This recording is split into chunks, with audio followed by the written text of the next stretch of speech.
Muy buenos días, estimadísimas señoritas, señores estudiantes. Me da muchísimo gusto saludarlos en esta nueva jornada de trabajo. Realmente para mí es un verdadero privilegio trabajar con ustedes, así que aprovecho esta ocasión para darles la más cordial bienvenida a la asignatura, a la clase del día de hoy, y desearles el mejor de los éxitos en las actividades académicas que vayan a desarrollar en el transcurso de esta semana, ¿no? Voy a proceder entonces a correr lista, para lo cual les pido por favor que en el momento que vaya corriendo lista, me prenda la camarita para de esa manera poder registrar su asistencia. Señoritas y señores, Abad Mónica. Buenos días, Inge, presente. Hola Mónica, ¿cómo está? Buenos días, muchas gracias. Arias Cristina. Inge, buenos días, presente. Hola Cristina, ¿cómo le va? Atienzi Doris. Inge, buenos días, presente. Hola Doris, ¿cómo está? Muy buenos días. Burneo Luis. Inge, buenos días. ¿Cómo Presente. está, Luis? Buenos días, Luis. Cabrera Isaac. Buenos días, ingeniero, presente. Gracias, Isaac. Como siempre, usted muy puntual, fue el primerito que entró al aula. No, gracias, Isaac, por su puntualidad. Cabrera David. Buenos días, ingeniero, presente. Buenos días, ¿cómo está David? Campos Marisol. Buenos días, ingeniero, presente. ¿Cómo está Marisol? Buenos días. Campo Verde Dalton. Campo Verde Dalton. Castillo Katy. Castillo Katy. Presente. ¿Cómo está Katy? Buenos días. Celi Lady. Buenos días, ingeniero, presente. Hola Lady, ¿cómo está? Buenos días. Qué gusto saludarla. Espinosa Leslie. Espinosa Leslie. Buenos días, Inge, presente. Préndame la camarita. Leslie, préndame la camarita. Ah, eso ahí sí. Muchas gracias, Leslie. Dios le pague. Espinosa Evelyn. Buenos días, Inge, presente. ¿Cómo está? Buenos días.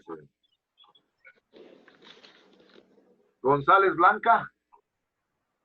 González Blanca. Buenos días, Inge, Hola presente. Blanca, ¿cómo está? Qué gusto saludarla. Guamán Alonso. Guamán Alonso. Buenos días, ingeniero. Presente. Ya, gracias Alonso, muchas gracias. Guamán Marco. Buenos días, Inge, presente. Hola Marco, ¿cómo está? Buenos días. Herrera Greimi. Greimi. Buenos días, Inge, presente. Hola Greimi, ¿cómo está? Qué gusto saludarle, ¿cómo le va? Caramillo Yuri. Buenos días, Inge, presente. Hola Yuri, ¿cómo está? Buenos días. Jiménez José. Jiménez José. Buenos días, ingeniero, presente. Ya, hola José, ¿cómo está? Buenos días. Nuninga Jairo. Nuninga Jairo. Bueno. Ordóñez Clever. Presente, ingeniero, buenos días. Hola Clever, ¿cómo está? Buenos días. Orellana Noé. Él tenía problemas en comunicación, no hay problema. Si integra más adelante ya lo consideramos. Orellana Jessica. Jessica. Orellana Jessica. Orellana Jessica. Buenos días, Inge, presente. Hola, ¿cómo está Jessica? Buenos días, ¿cómo le va? Quesada Jefferson. Quesada Jefferson. Quesada Jefferson. Bueno. Reategui César.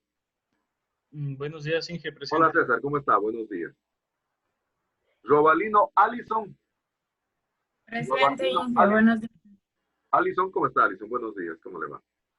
Sánchez Katy. Buenos días, Inge, presente. Hola Katy, ¿cómo está? Muy buenos días. Tapia Marlon. Tapia Marlon. Buenos días, presente. Hola Marlon, ¿cómo está? Buenos días. Ulloa Maribel. Ulloa Maribel. Ulloa Maribel. Ya la ingresé, parece que está un poquito baja la señal. Bueno. Vaca Jason. Vaca Jason. Buenos días, Inge, presente. Hola Jason, ¿cómo le va? Verde Soto Tania. Buenos días, Inge, presente. Hola Tania, ¿cómo está? Buenos días, ¿cómo le va? Ivanko Yelena. Presente, Inge, buenos días. Yelena, ¿cómo está? Qué gusto saludarla. Yunga Jackson. Buenos días, Inge, presente. Hola Jackson, ¿cómo está? Qué gusto saludarlo Jackson, muy buenos días. Zapata Alex. Zapata Alex. Alex. Presente, ingeniero, buenos días. ¿Dónde está Alex? Ponga la camarita, Alex. Prenda la camarita, Alex. Ya está. A ver, hable para poderlo ver. Tiene que hablar para poderlo registrar. A ver. Aquí estoy, Inge, presente. A ver, no lo veo. Tiene que... Eso, ahí sí. No está todavía. Zapata. Y de una vez William ya está en lista. Zapata, Alex. Sí, Alex. tengo encendido, Inge, no sé qué pasa. Ya, ahí sí. Ya, listo. Ya, muy bien. Vuelvo a pasar lista de los que no estuvieron. Campo Verde, Dalton. Presente, ingeniero. Buenos días. Buenos días, Dalton. ¿Cómo está? Préndame la camarita. Dalton. Sí, está cargado. A ver, Dalton, no le veo. Hable ahí, entonces ahí se le activa la cámara. Ya, ahí sí, muy bien. Presente, Gracias, Dalton. Nuninga Jairo. Bueno. Orellana Noé ya lo vi que se integró también. Orellana. Buenos días, ingeniero. Presente. ¿Dónde está Noé? ¿Puede prender la camarita tal vez? Noé. Eso, gracias Noé. Buenos Muchas días. gracias. Bienvenido Noé, muy bien. Quesada Jefferson. Ulloa Maribel.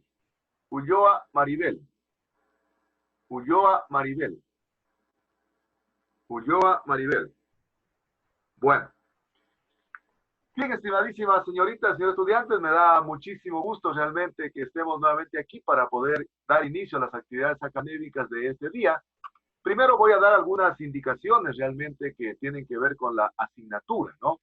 Lamentablemente, pues 2 compañeros no hicieron la evaluación diagnóstica, en el caso del señor Campoverde Dalton y Nuninga Jackson. Definitivamente no se evaluaron, a pesar de que se subió nuevamente a la plataforma, creo que subí 2 veces la evaluación diagnóstica, sin embargo, pues ya no se pudieron examinar y por lo tanto, pues ya no pudo tener la posibilidad de que den la evaluación, ¿no es cierto? Primera cuestión.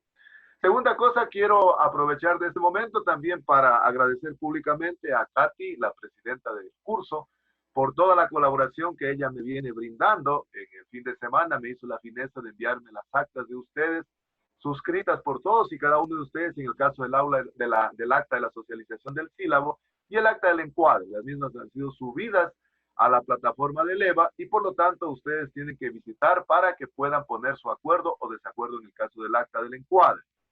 También la recomendación de siempre, por favor, siempre estemos visitando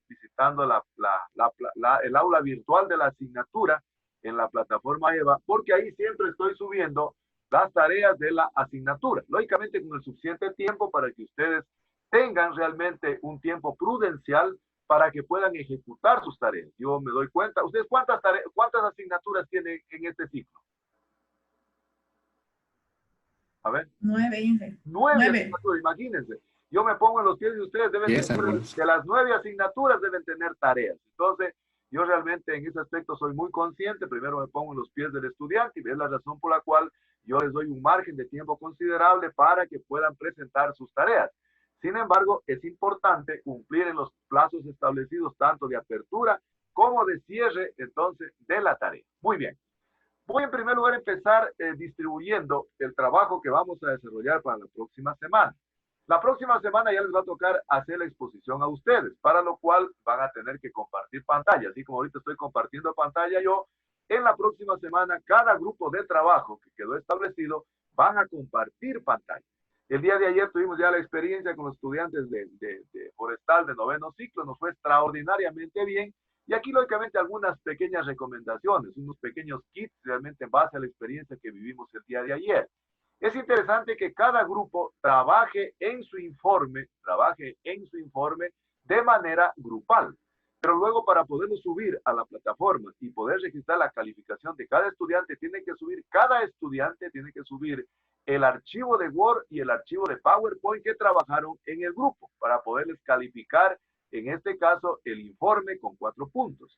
Entonces, en el caso del PowerPoint, generalmente en la plataforma yo les he habilitado lo máximo que se puede subir, que es 2 megas. Sin embargo, a veces cuando la presentación está muy cargada, no se puede subir. Entonces, ¿qué hicieron los estudiantes de 9º? Le bajaron el peso al PowerPoint en el momento de grabar. Se van a herramientas y le ponen grabar como, y les permite comprimir las imágenes. Y de esa manera subieron los dos archivos. Entonces, repito, todos los estudiantes, todos los 34 estudiantes, tienen que subir el trabajo, tanto en Word y PowerPoint, ¿no? Del tema que van a trabajar. Es decir, para poder registrar la calificación. Y para poder registrar la participación, ustedes saben que el EVA definitivamente nosotros tenemos que diseñar, nosotros tenemos que darle actividades. Entonces yo he generado un recurso que se llama a manera de un foro para poderles calificar la participación sobre 2 puntos. Entonces, esa es una recomendación que quiero hacer. En el EVA ya está explicado realmente cómo vamos a trabajar con el tema 1 y 2. Entonces, en el documento guía, por favor, los que tienen la posibilidad, revisen. Entonces, vamos a asignar a cada grupo cómo vamos a trabajar. El grupo número 1 y el grupo número 2 va a trabajar en el tema 1 que dice nociones generales del derecho, para lo cual tienen que leer el documento y tienen que sacar un resumen en 2 hojas, pero no, el resumen no es una transcripción al pie de la letra de lo que dice el tema. Hay que leerlo, hay que resaltarlo y hay que sacar de eso un resumen en 2 hojitas. El resumen hay que hacerlo tipo ensayo. ¿Qué es un ensayo? Un ensayo es cuando ponemos el título, por ejemplo, dice nociones generales del derecho. Y sobre eso comenzamos a escribir de manera seguida, de manera consecutiva, sin poner títulos, sin poner subtítulos. En el ensayo no van figuras, no van gráficos, sino que redactamos párrafos corridos. De tal manera que en cada hoja pueden haber 2 párrafos como máximo. Entonces, como son 2 hojitas, tendríamos 4 hojas prácticamente como tipo ensayo. En donde yo encuentre un título, un subtítulo, y quiero yo resaltar aquello, entonces lo que hago es subrayar, poner negritas, poner cursiva, etcétera, etcétera. Pero no hay que incluir títulos y subtítulos. Entonces, primera cuestión, el grupo 1, el grupo 2, el grupo 3 y el grupo 4 van a hacer un resumen. Entonces, el grupo 1 y 2 trabajan en el tema 1. El grupo 3 y 4 trabajan en el tema 2. El tema 2, en cambio, dice el derecho del ambiente y su evolución histórica. Ese es el tema. Van a hacer igual un resumen en 2 hojitas tipo ensayo y luego de cada tema solo cambia la exposición. El grupo número 1 va a hacer una exposición de carácter magistral, tomando en cuenta toda la exposición, las 14 reglas que dimos para elaborar PowerPoint. Entonces, el grupo 1 hace la exposición magistral del tema 1. El grupo 2, en cambio, va a hacer la exposición, asimismo utilizando, en cambio, esquemas gráficos, esquemas mentales, cuadros sinópticos, etcétera, etcétera. Hacemos la presentación del tema número 1. El grupo número 3 hace la presentación magistral del tema número 2. Y el grupo número 4 hace la presentación de carácter gráfica del tema número 2. ¿Qué va a hacer el grupo número 5? El grupo número 5 no hace resumen. El grupo número 5 no hace resumen, sino que van a hacer ustedes las conclusiones del tema 1 y del tema 2 con viñetas, con puntuaciones, es decir, con guiones, pero tienen que ser conclusiones contundentes, tajantes, que nos permitan realmente aprender incluso ya preparándonos para el examen. Entonces, el grupo 5 hace 10 conclusiones del tema 1 y 10 conclusiones del tema 2. ¿Sí? Entonces, repito, el grupo número 1 trabaja entonces en el tema 1 y solo cambia la exposición. El grupo 1 magistral, el grupo 2 gráfica. El grupo 3 y 4 trabaja en el tema 2, magistral y gráfica. Y el grupo número 5 trabaja en los 2 temas haciendo conclusiones. Las exposiciones, tanto del grupo 1, 2, 3, 4 y 5, tienen que ser en PowerPoint, siguiendo las normas que habíamos señalado. Por favor, una recomendación, traten de hacer el suficiente número de láminas para que todos puedan participar. Mínimo que tengan unas 2 láminas de exponer. Repasen un poquito en este tiempo cómo van a hacer la exposición, porque la exposición en este momento, como ustedes conocen, como les dije en el encuadre, yo lo hago de manera al azar. Entonces, para lo cual es interesante que de manera asincrónica, recuerden que decimos de manera sincrónica, es cuando no están face to face entre el facilitador y los estudiantes. Pero ustedes de manera sincrónica pueden conectarse para de alguna manera repasar cómo van a realizar la presentación de su trabajo, la presentación de su exposición. Entonces, repito, todos tienen que elevar entonces 2 archivos. uno de Word y otro de PowerPoint. Una recomendación, por favor, ¿sí? En la carátula pónganme el número del grupo, es decir, grupo 1 y el número de representantes, grupo 2, grupo 3, grupo 4 y grupo 5, para yo poder registrar la calificación de ustedes. Y además, ponemos en la carátula la fecha de asignación de la tarea. La fecha de asignación de la tarea es el día de hoy, martes 19 de mayo del 2020. Fecha de entrega, martes 26 de mayo del 2020. Ahí están en la plataforma ya las fechas y las horas exactas de apertura y de cierre. Por favor, pongan esos datos. Entonces, fecha de asignación de la tarea y fecha de entrega de la tarea. Todos, por favor, le ponemos al fichero el nombre del grupo. Pero no me pongan otro nombre. Es decir, los del grupo 1 le ponen toditos. Le ponen grupo 1, tanto en Word como PowerPoint. El grupo 2 le ponen al fichero el nombre grupo 2, grupo 3, grupo 4 y grupo 5. Por favor, no me pongan otros nombres porque si no en el sistema, en el EVA después, se confunden los archivos y no hay cómo calificar. Repito, me ponen el número del grupo, es decir, el nombre del fichero, grupo 1, grupo 2, grupo 3.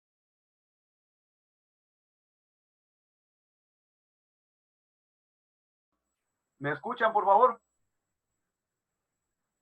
¿Sí me están escuchando? Ahora sí. Ahora sí. Les pongo un ratito la señal. ¿Están escuchándome, no? Sí. Ya. Entonces estábamos de que en el nombre de los ficheros, por favor, ponemos grupo 1, grupo 2, grupo 3, grupo 4 y grupo 5.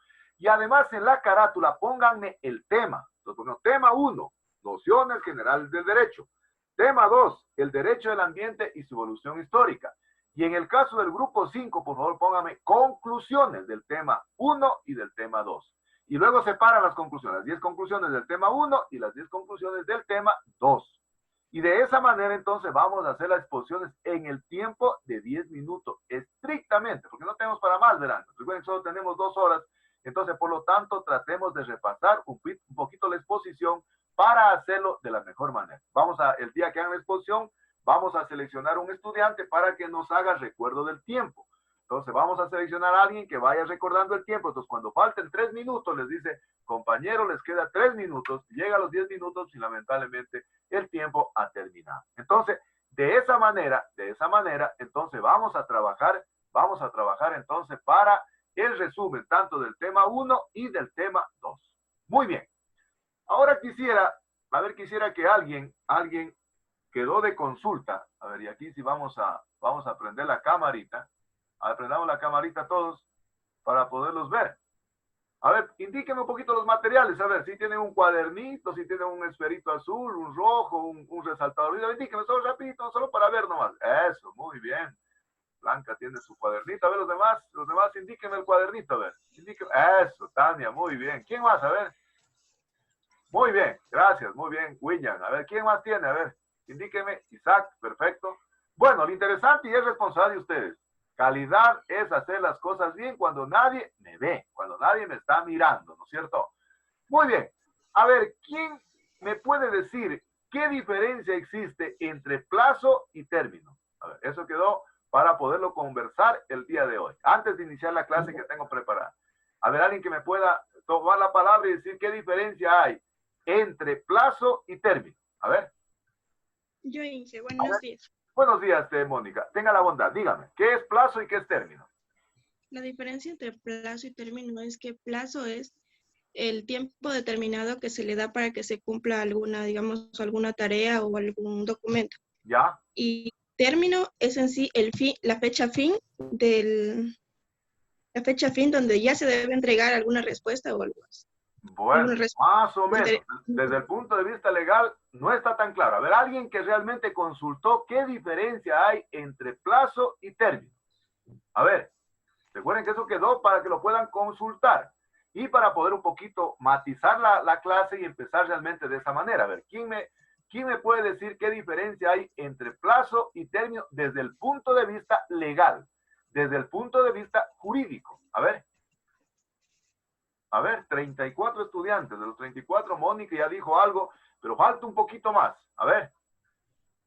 Nadie. A ver. Nadie consultó. Imagínense. Término no sería el periodo, digamos, viable que tiene una persona para presentar algún papel o algo. ¿Ya? Y lapso, bueno, creo que es en relación al tiempo, pero no tiene, creo que definido bien. No. A ver, ¿quién dice qué diferencia hay entre plazo y término desde el punto de vista legal? A ver, mis forestales, octavo ciclo. Libertad con responsabilidad. A ver, Marlon. Plazo es el proceso que, digamos, es un proceso, digamos, hasta un fin determinado. Por ejemplo, algún juez le da un plazo de presentar algunas pruebas o algo en algún juicio. ¿Ya? Y término, me imagino que es algo así como ya el día o la idea en el tiempo, algo así que ella tiene que... Tampoco. Están elucubrando, están imaginando. Han tenido 8... A ver, ya. A ver, Jackson, tenga la bondad. Jackson, muchísimas gracias. A ver, prenda la cámara, Jackson, para poderlo ver. Ya, no hay problema ahorita. A ver, Jackson. ¿Sí me ve ahí, Inge? Ya, sí, claro, perfecto, Jackson. Muchas gracias. Ya, plazo más bien sería como un periodo de tiempo, mientras que término se refiere a un momento determinado de fin o conclusión. Pero dice también que, aunque son términos diferentes, actúan de manera... son términos relacionados, actúan de manera distinta. ¿Ya? Porque término no es igual a plazo, pero todo plazo tiene un término. Bueno, hizo trabalenguas, pero no me convence desde el punto de vista jurídico. A ver, ¿quién hizo el trabajo? A ver, ahorita algunos recién están entrando al celular. Miren, chicos, este cambio paradigmático que nos está dando esta lección de este virus nos está obligando también a tener otro tipo de comportamiento actitudinal. Hay que leer más, ¿verdad? Y hay hartísimo tiempo para leer, chicos. A ver, alguien que tal vez consultó lo que es la diferencia entre el plazo y el término. A ver, desde el punto de vista legal. ¿Quién se atreve? Ingeniero, a ver, José, tenga la bondad. Más o menos el plazo es en sí es un periodo de tiempo que tiene un inicio y un final. ¿Ya? Y término es un punto en el plazo que se ha acordado por dos partes. Bueno, todos están imaginando.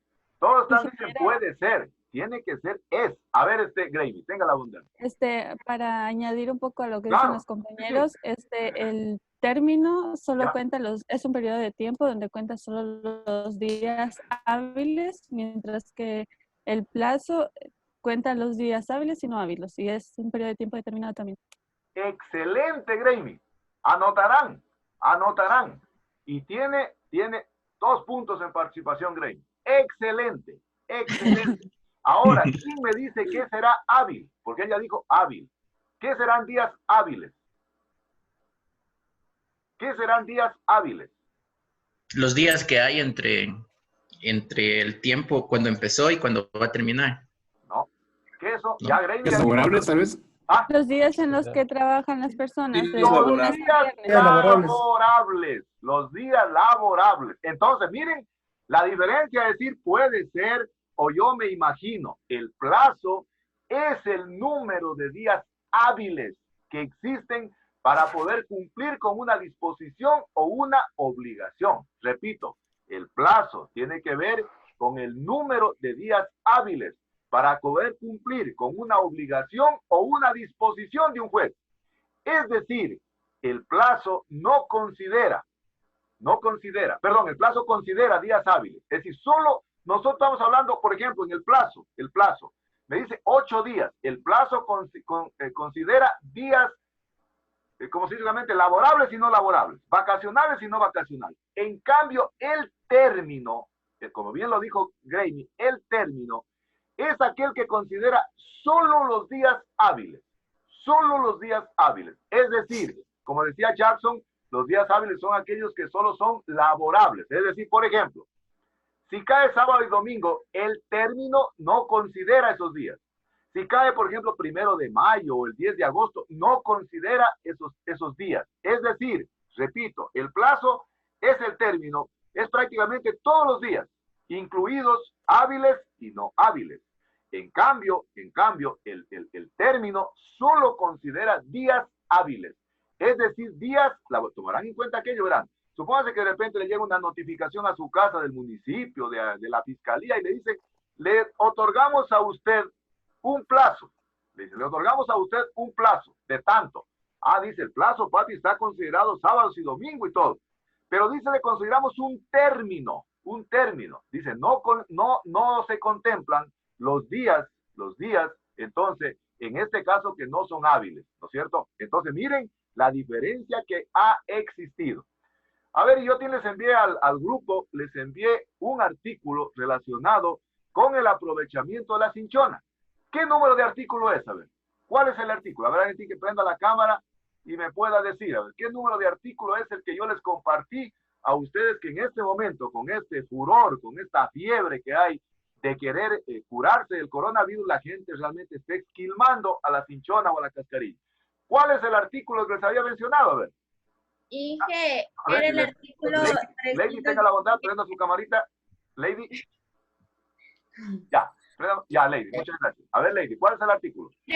El artículo del COA, Sí. el artículo 317. 317. A ver, ¿quién revisó cuántos numerales tiene el artículo 317? A ver. Tiene 22. 21. 21 numeral tiene el artículo 317. Gracias, Lady. Muy bien.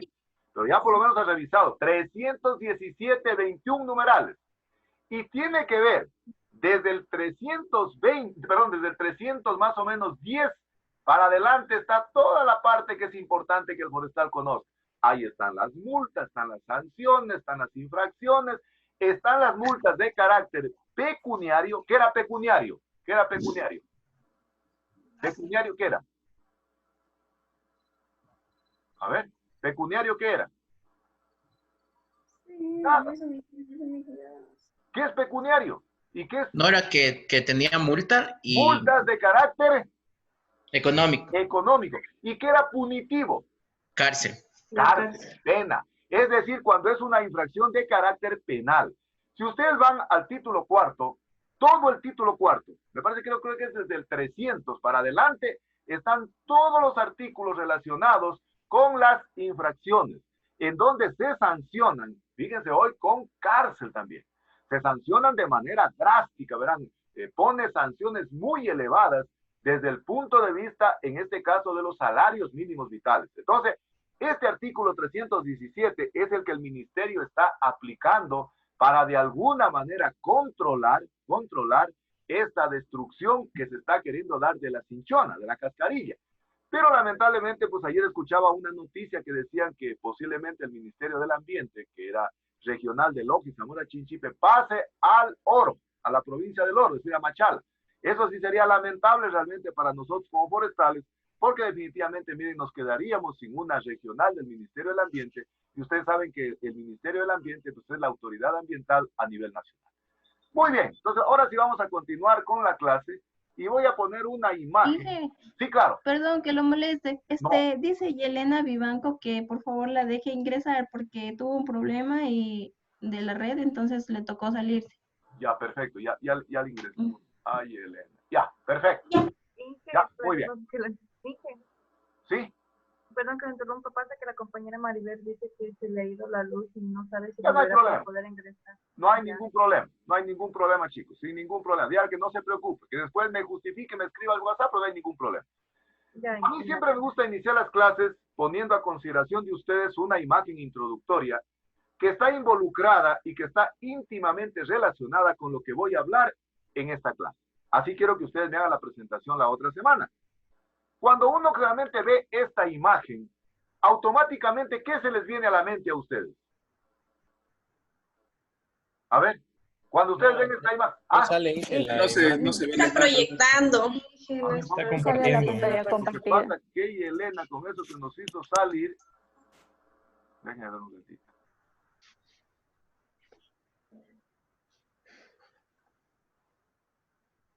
Ahí estamos, ¿no? Sí, ahí Sí, sí. Lo que pasa, miren, señor estudiante, cuando un estudiante sale y entra, se daña todo el asunto porque tengo que volverlo a ingresar y tengo que salir del programa. Y ahí como que ahí existe algún conflicto de interés desde el punto de vista tecnológico. Bueno, superado aquello. ¿Qué dicen ustedes? Cuando ustedes ven esta imagen, ¿qué idea se les viene a la mente? El desarrollo sustentable. El desarrollo sustentable o el desarrollo sostenible que vamos a conversar el día de hoy. ¿Quién me dice, a ver, qué era el desarrollo sustentable o el desarrollo sostenible? A ver, alguien que se atreva a dar una definición desde el punto de vista técnico de qué es el desarrollo sustentable o el desarrollo sostenible. A ver, ¿quién se atreve? El desarrollo sustentable es preservar los recursos para las futuras generaciones, satisfaciendo las necesidades de las presentes. Excelente. ¿Quién fue la que intervino? No me sale acá. Abigail González. Abigail. Gracias, Abigail. Muy bien. Y lógicamente, cuando hablamos del desarrollo sustentable, generalmente nosotros decimos que están interactuando tres grandes componentes, y hoy incluso dice un cuarto, que es la parte ecológica o ambiental, que es la parte social o equitativa y que es la parte económica o financiera. Y decimos que hoy hay un cuarto componente, que es el componente institucional. ¿Por qué? Porque todo proceso, todo proyecto para ser sustentable o sostenible tiene que ser acompañado, tiene que ser realmente dirigido por una organización. Y entonces ustedes acordarán que en primer ciclo decíamos de que el desarrollo sustentable es, esto no podemos olvidarnos, ecológicamente limpio o sano, socialmente justo o equitativo y económicamente rentable o viable. Y donde se interceptan estos tres componentes, el componente ecológico-ambiental, el social o equitativo, el económico o financiero, decimos generalmente que se produce la sostenibilidad. Es decir, para que un proyecto, para que algo sea sostenible, debe estar interactuando. Debe haber una interacción entre esos tres grandes componentes. Y lógicamente debe haber una organización o una institución que se empodere de ese proceso para que ese proceso continúe de manera sostenible o sustentable en el tiempo y en el espacio. Entonces repetimos, el desarrollo para ser sustentable debe ser ecológicamente limpio o sano, socialmente justo o equitativo y económicamente rentable o viable. Muy bien, de eso entonces voy a hablar entonces en la clase de hoy. Y vamos entonces a argumentar, pero desde el punto de vista ya científico-técnico. Ustedes saben que a lo largo de los 8 ciclos que ustedes prácticamente han venido desarrollando, han venido escuchando del desarrollo sostenible o del desarrollo sustentable. Yo les dije a ustedes en el encuadre que a mí me interesa sentar en ustedes bases desde el punto de vista científico, desde el punto de vista tecnológico.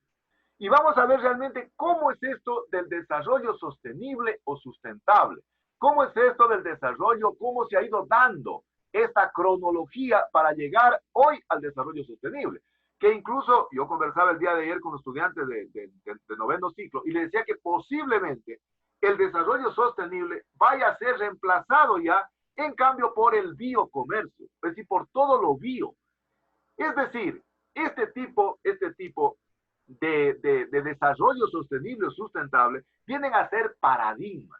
¿Y qué son los paradigmas? Los paradigmas son modelos a seguir que realmente son hegemónicos en una determinada época y que realmente llega un momento en el cual son desbancados o son reemplazados cuando llega un nuevo paradigma. Entonces yo digo que el paradigma que hemos tenido básicamente en la década mediados del 90 hasta un poco entrado el 2000 es el desarrollo sostenible, pero que posiblemente estamos siendo testigos o estamos apostándonos a poder realmente ser testigos de un nuevo paradigma que podría ser la cuestión bio. Yo me acuerdo que en alguna oportunidad hice un cursito en Costa Rica, en el CATIE, y le preguntábamos a un profesor qué diferencia hay entre desarrollo sustentable o desarrollo sostenible. Y un compañero le preguntó, le dice, profesor, bueno, ¿qué es mejor decir? ¿Desarrollo sostenible o desarrollo sustentable? Porque hay una gran controversia al respecto. Y el profesor dijo lo siguiente, mira, si tú realmente utilizas los tres elementos, y últimamente el 4, la parte institucional, es decir, la parte ambiental, la parte económica, la parte social y la parte institucional, si tú interactúas los 4 elementos, independientemente que use la semántica de la palabra, desarrollo sostenible o sustentable, siempre va a haber sustentabilidad. Pero si quieres una definición un poco, no sé, más manejable para ti, te voy a dar una que yo también me la dieron, dijo él. Y yo nunca me olvido de aquello. Él dijo, mira, yo definitivamente diría que el desarrollo sostenible es como contener la respiración. Y tú la puedes contener la respiración por un corto tiempo, ¿no? Entonces, si tú quieres una definición, diríamos que el desarrollo sostenible es como una respiración contenida, pero no por mucho tiempo. Y posiblemente, si te agrade mejor decir desarrollo sustentable, generalmente es la respiración contenida por un largo periodo de tiempo. Tú defines con cuál te quedas, pero siempre y cuando considera que en la semántica, en el desarrollo de la palabra, lo sostenible o lo sustentable están interactuando. Los 4 factores: económico, social, ambiental e institucional. Vamos a ir viendo entonces cómo se ha ido dando esto del desarrollo sostenible. ¿Quién prácticamente fue el que argumentó este concepto de desarrollo sostenible? Nosotros vienen hablando de una cantidad de desarrollo sostenible. Sin embargo, es como forestales no sabemos que el origen de esta palabra, la génesis de esta palabra, sucedió por allá en el año de 1987. Es decir, en el año de 1987, el Programa de las Naciones Unidas, es el PNUMA. El PNUMA es el Programa de las Naciones Unidas. Previo a una de las cumbres más grandes que ha tenido la Tierra, que viene a ser la cumbre de Río del año 1992, entonces el PNUMA, que es el Programa de las Naciones Unidas y que es el organismo rector de la parte ambiental a nivel mundial, conforma una comisión para que redacten los términos de referencia de lo que iba a discutirse en Río 1992, que tenía relación con el desarrollo sustentable. Y le encargan a una señora de nombre Gro Brundtland, que era una noruega, que era ministra realmente en su país, le encargan que esta señora sea la que coordine la comisión de esta comisión que había formado el PNUD. Y entonces, como esta señora se llama Gro Brundtland, es una noruega, entonces esta señora se reúne la comisión y hacen lo que podría ser los términos de referencia de lo que hoy llamamos desarrollo sustentable. Construyen toda la base ideológica, toda la base filosófica del desarrollo sustentable. Y lógicamente le dan en llamar, en mención, en honor a esta señora, le dan a conocer el nombre del informe Brundtland. Y entonces el informe Brundtland, pues ya saben por qué se llama informe Brundtland. El informe Brundtland, entonces en el año 1987, luego de haber trabajado un poco en la filosofía, en la parte de la génesis del desarrollo sustentable, ellos llegan a establecer la siguiente definición. Y según el informe Brundtland del año 1987, dice que es aquel que satisface, como dijeron ustedes ya, como lo dijo Blanca, las necesidades de las actuales generaciones, pero sin poner en riesgo a que las futuras generaciones también puedan satisfacer sus necesidades. Entonces, fíjense, es importante que nosotros como forestales tengamos claramente definido lo que es el desarrollo sustentable. Entonces, el desarrollo sustentable no es guardar los recursos en una cajita de Pandora para que nadie los use. Hay que usarlos de manera racional, de manera realmente prudente. ¿Por qué? Porque los recursos deberían satisfacer necesidades ahora, pero sin dejar de satisfacer necesidades del futuro. Por eso algunos realmente equivocan sus conceptos, equivocan su dirección cuando son demasiado conservacionistas. Es decir, cuando, no sé, compran una gran microcuenca y la cierran totalmente. Y dicen, señores, aquí no me topan absolutamente nada. Entonces uno dice, bueno, pero eso no es desarrollo sustentable. Desarrollo sustentable o sostenible, que ya expliqué, podría ser entonces tratar de que las personas puedan acceder a los recursos. Y entonces esta señora, Gro Brundtland, que es una noruega, entonces ella lideró la comisión y establecieron entonces el informe Brundtland.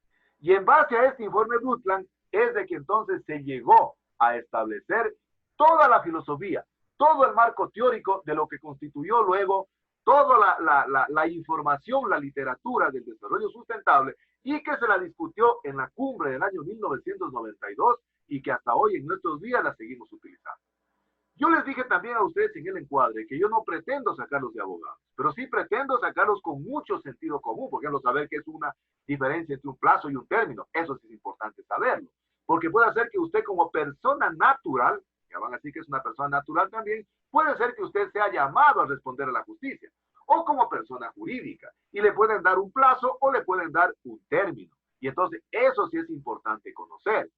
Pero a mí también me interesa que ustedes conozcan, eso sí, a detalle lo que ha pasado en estas cumbres a nivel internacional. Porque es ahí donde se esbozan las primeras leyes. Ahí donde se esboza la legislación que luego es transmitida en cada uno de los países. Entonces, el informe Brundtland establece que los recursos naturales deben satisfacer necesidades del presente y del futuro. Por lo tanto, entonces, desde esa perspectiva, se dice que el desarrollo sustentable tiene que ver mucho con la cuestión de la diversidad cultural. ¿Por qué? Porque desde el punto de vista cultural, las generaciones, las sociedades, tenemos una manera diferente de acceder, usar, controlar y beneficiarnos de los recursos naturales. ¿Cómo es esto? Es decir, miren, es diferente cómo el campesino usa, controla, accede y se beneficia de los recursos naturales. Es diferente como una cultura étnica, porque hablamos de los zaraguros, usan, controlan los recursos naturales de manera diferente. Es decir, está en función realmente de algunos aspectos de carácter cultural, por ejemplo, en función de su cultura, en función de su historia, en función de su grupo etario quiere decir diferentes edades, en función de su educación, en función de su condición social, etcétera, etcétera. ¿Por qué? Yo les pongo un ejemplo. Si a mí, por ejemplo, me dicen, ¿qué es para ti, Víctor Hugo Heras Guamán, de Calera, de Malacachi, que soy del campo? Si a mí me dicen, oye, ¿qué es para ti el maíz? Si a mí me dicen el maíz, por mis orígenes que tengo de ser campesino, posiblemente sí me diga algo. Pero si les dice posiblemente a una persona que ha vivido toda su vida en la ciudad y que no ha tenido la posibilidad de acceder y controlar a ese recurso, de decir, bueno, para mí, no sé, no me dice mucho, no significa mucho para mí. Pero si nos dicen a todos nosotros, oye, ¿qué es para ti el arroz? O sea, inmediatamente es la base de la alimentación de todos los días. Pero si le decimos a una persona de la etnia, zaraguro, le decimos, oiga, ¿qué es para usted el maíz? Posiblemente diga el maíz, para usted la vida, porque ahí obtenemos no solo alimento para las personas, sino también para los animales, para los cuyes, etcétera, etcétera. Entonces, en la sintaxis del desarrollo sostenible hay un fuerte contenido de carácter cultural, de carácter histórico. Y esa es la razón por la cual decimos que hombres y mujeres incluso accedemos de manera diferente a los recursos naturales. ¿Quiénes controlan los recursos naturales en las comunidades campesinas? ¿Quiénes son los que tienen más acceso, control? Los hombres. Pero ¿quiénes son las que las trabajan? Las mujeres. ¿Quiénes son los que se benefician? Los hombres. Y no nos vayamos muy lejos. Vamos aquí a Chuquiribamba nomás. Ahí es donde nos viene la mayor cantidad de las verduras. Algunos dicen que es prácticamente la bodeguita de Loja, Chuquiribamba, Chantaco, Taquín, ¿no es cierto? Pero ¿quiénes salen a vender aquí en Loja? Los hombres. ¿Y quiénes realmente son los que se quedan trabajando? Las mujeres. Es decir, es importantísimo considerar cuál es el grado de acceso, uso, control y beneficios de la biodiversidad. Y justamente entonces el informe Brundtland establece aquello. Dice que es satisfacer necesidades, pero considerando necesidades de carácter étnico-cultural. ¿Cuál es el ámbito del desarrollo sostenible? Lógicamente que el desarrollo sostenible, como nos dijo este profesor en Costa Rica, puede ser sostenible o sustentable. Depende de la semántica. Depende de que yo incluya dentro de la composición los 4 componentes. Es decir, ecológico, es decir, económico, es decir, social, es decir, institucional. ¿No? Es decir, yo puedo hablar, decir que si un político puede decir, y escúchenos ahora, ya nomás que se viene a la mente la campaña política, todos hablan con equidad de género, todos hablan y que sea sostenible o sustentable. Pero si ese señor no tiene convicción, no tiene conocimiento de lo que está hablando, posiblemente él solo se quede en el discurso, solo se quede en el papel, solo se quede en su plan de gobierno, y va a decir que su plan de gobierno es sustentable, pero solo está pensando en la parte económica. No está pensando posiblemente en la parte ecológica, peor en la parte social y mucho peor en la parte institucional, porque termina su plan de gobierno, de alcaldía, de prefectura, etcétera, etcétera, y el proyecto prácticamente termina. No ha sido sustentable, ha sido económico. Y esa es la razón por la cual, miren, por ejemplo, en Chuquiribamba hay una excelente experiencia de las horchatas. Ustedes han escuchado las horchatas de Chuquiribamba, que son muy famosas no solo en Loja, en el Ecuador y en el mundo. Pero porque realmente ese proyecto continúa. Ese proyecto más o menos empezó por la década de los 90, ¿no? Con la FAO, aquí en Loja y en todos los países andinos, desde Bolivia, Perú y Ecuador, se estableció realmente lo que se llamaba el desarrollo forestal participativo. Y ese proyecto realmente fue impulsado por la FAO. Y entonces ellos primero les dieron los 4 componentes, es decir, las mujeres en primer lugar utilizan plantas que son ambientalmente sanas, limpias, ecológicamente limpias.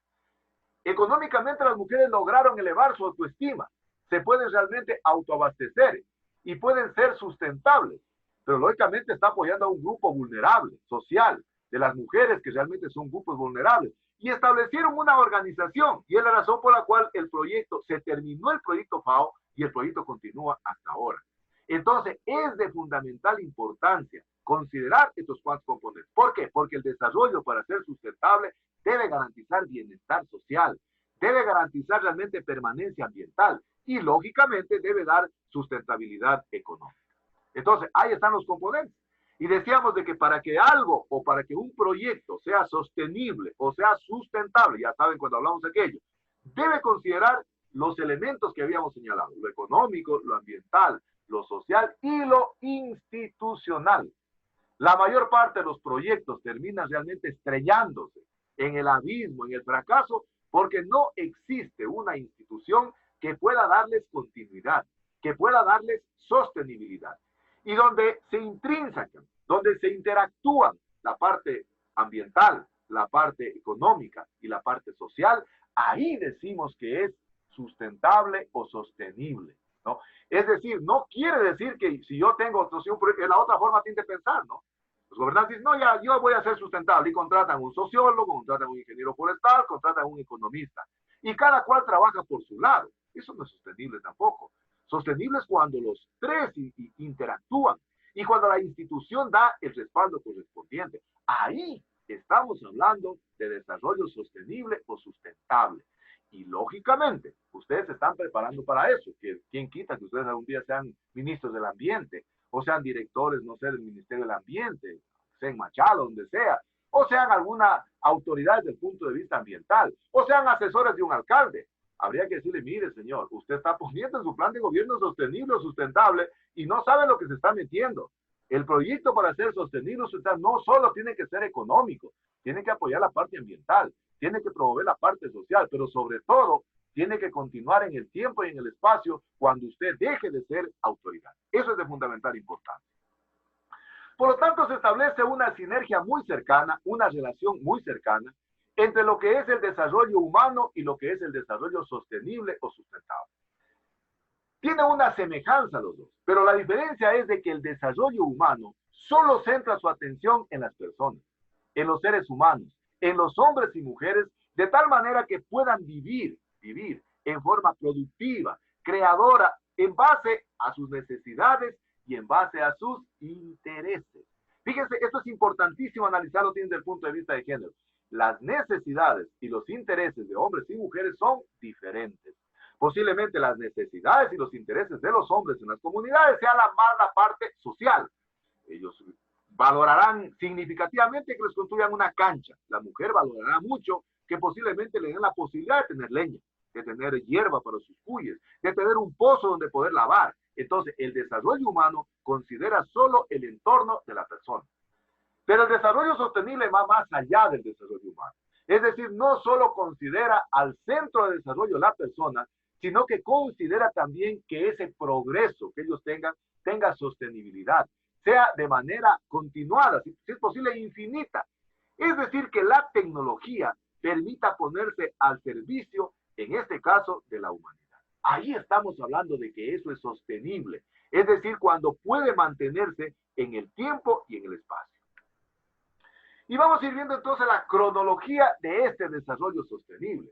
¿Cómo es de que surge hasta nuestros días el desarrollo sostenible? Yo les dije a ustedes que para mí es importantísimo sentar en ustedes bases científico-técnicas de lo que constituyen esos términos, que todo el mundo habla, pero que no sabe ni de lo que habla, y no sabe ni de lo que se compromete. Dicen, es que suena bonito decir, y con desarrollo sustentable, o con desarrollo sostenible, o con visión de género, o con equidad de género.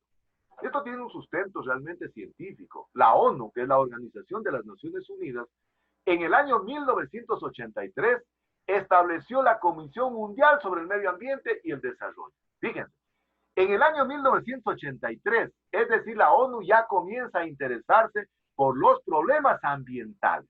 Lamentablemente, así está la traducción, medioambientales, yo tengo que ponerlo exactamente como está así, está mal escrito, ¿no?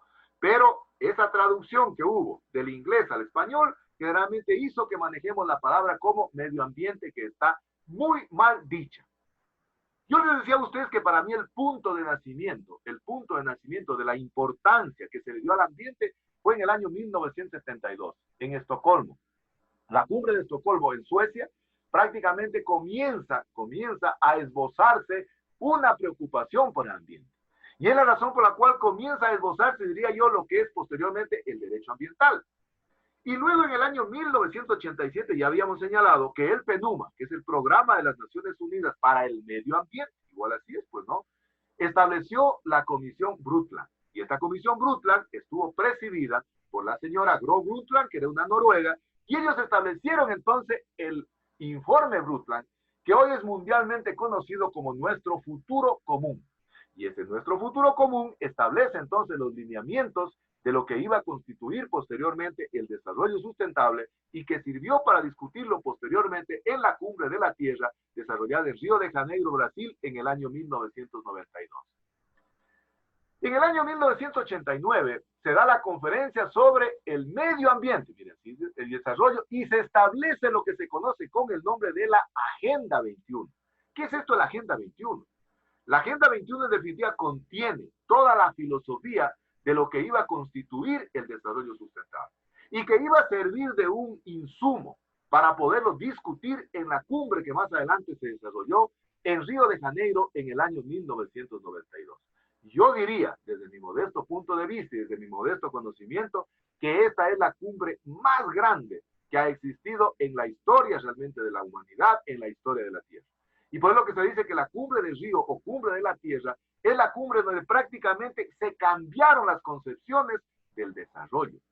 Pero esa concepción del desarrollo se la discutió a partir del informe Brundtland, nuestro futuro común. Y ellos generaron toda la filosofía, todos los términos de referencia para poderse discutir a través de la Agenda 21. En el año 1992, lógicamente, los países comienzan a adoptar esta Agenda 21 como una estrategia mundial que lógicamente se avecinaba, miren, para el siglo XXI. Fíjense que nosotros estamos viendo ya dos siglos, siglo XX y siglo XXI. Entonces, los países comienzan prácticamente a hacerse eco de lo que significaba la Agenda 21. Algunos llaman que es la cumbre de la Tierra porque se dice que es donde asistieron la mayor cantidad de representantes y jefes de gobierno y donde hubo el mayor interés por tratar ya de preocuparse de lo que estaba sucediendo con el ambiente. Luego de Río se han venido sucediendo una cantidad de cumbres. La mayor cantidad de este tipo de cumbres, que son lideradas por el PNUMA, que es el Programa de las Naciones Unidas para el Medio Ambiente, generalmente se vienen desarrollando cada 5 años. Es la razón por la cual se da en llamar, por ejemplo, a la cumbre que se dio en el año 1997. Para tener un referente se da Río más 5.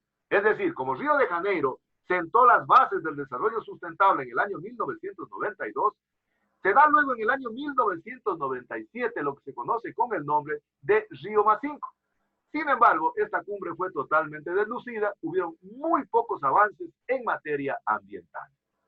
Posteriormente, en el año 2000 se desarrolla la 55 Asamblea de las Naciones Unidas en Nueva York, en donde 199 países adoptan lo que se conoce con el nombre de los objetivos o las metas de desarrollo del milenio. ¿En qué consistían estas metas u objetivos del desarrollo del milenio? Estas metas, realmente objetivos de desarrollo del milenio, contemplaba 8 objetivos fundamentales. Pero dentro de esos objetivos, el centro fundamental era tratar disminuir en los países particularmente subdesarrollados o en vías de desarrollo, como normalmente nos llaman, tratar de erradicar la pobreza y el hambre. ¿Por qué? Porque se estableció que existía una sinergia, una relación muy directa entre la destrucción ambiental y la pobreza. Es decir, lamentablemente, las sociedades más pobres son las que tienen los ambientes a veces mucho más contaminados. Y lógicamente, dentro de los objetivos del milenio se planteaba que los países comiencen a articular políticas, legislación que permita erradicar la pobreza y el hambre en el mundo y con eso, lógicamente, apuntar a la conservación ambiental. Por esta relación muy cercana que existía o que existe entre la pobreza y la contaminación ambiental. Luego, en el 2002, se da Río +10, es decir, 10 años después de la cumbre de Río de 1992. Y esta cumbre se da en Johannesburgo, en Sudáfrica, y le llaman la Cumbre Mundial sobre el Desarrollo Sostenible. Se evaluaron algunos avances, sin embargo, se pudo dar cuenta que prácticamente eran los países subdesarrollados los que de alguna manera se habían un poquito apadrinado de la Agenda 21. Y lógicamente los países más desarrollados definitivamente le hicieron poco caso, prácticamente omiso a esta Agenda 21. Es decir, la Cumbre Mundial sobre el Desarrollo Sostenible, desarrollada en Johannesburgo, en Sudáfrica, definitivamente evidenció que prácticamente los acuerdos que se habían desarrollado en Río 1992 estaban siendo muy poco cumplidos por los diferentes países y de manera particular por los países desarrollados. Luego, en el año 2005, el 16 de febrero del 2005, entra en vigor el Protocolo de Kioto. ¿Dónde se da este protocolo? Se da en Japón, se da en la ciudad de Kioto, en Japón.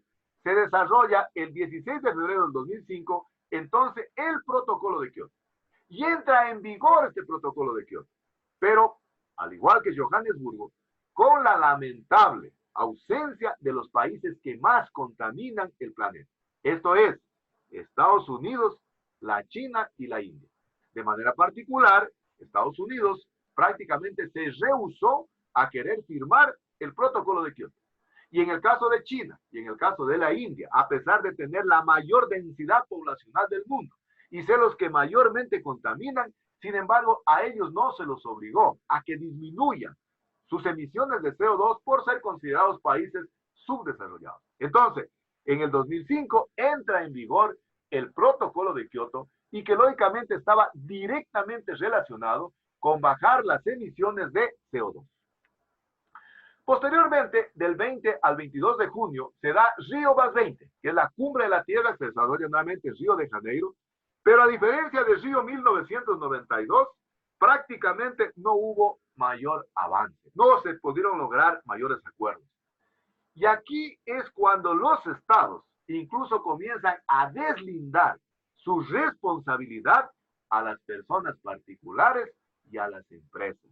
Y dicen que son las personas particulares, las empresas, las que deberían liderar la conservación del ambiente. Eso definitivamente, fíjense, fue contraproducente porque de alguna manera, los liberó a los estados de la responsabilidad del cuidado ambiental. Entonces, esta cumbre de Río +20, que se desarrolló nuevamente en Brasil, prácticamente no tuvo mayor trascendencia a nivel mundial.